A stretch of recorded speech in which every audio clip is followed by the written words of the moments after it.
ağarmış, dağlar ağarmış oy.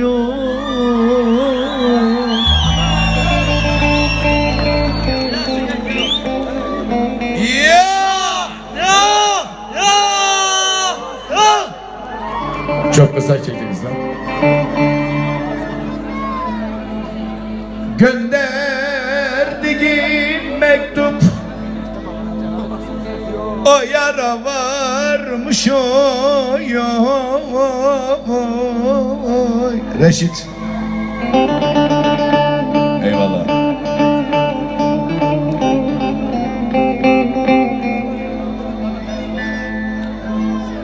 Kendi gelsin diye postacıya yalvarmış oy. Eyvallah. Sağ ol aslan benim oy. Askerim oy. Hadi hoş. Sıran oldu da karlı dağlar arada. Mesut'um. Yar orada ağlıyor, ben de burada.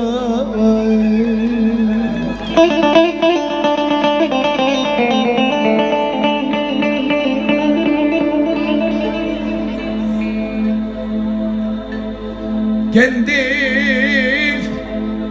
gelsin diye de postacıya yalvarmış oy.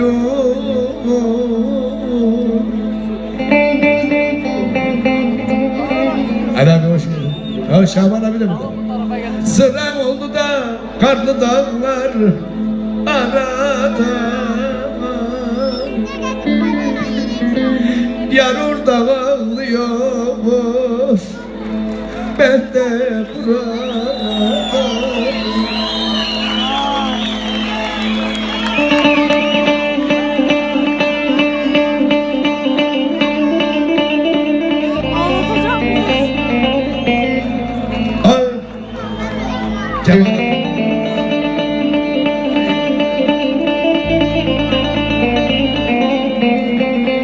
Ben düet yaptım, adamın yanına gidiyorum abi.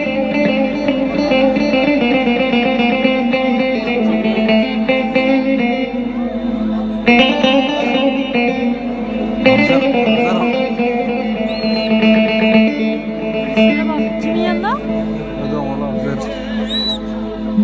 Yüce dağ başından kar eksik olmaz.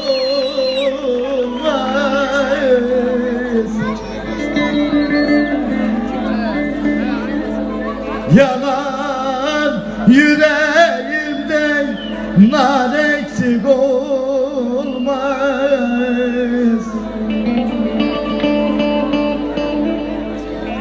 Güzelin koynundan yar eksik olmaz. Sıra oldu karlı dağlar arada. Yar oradan alıyor, anam ben de buradayım.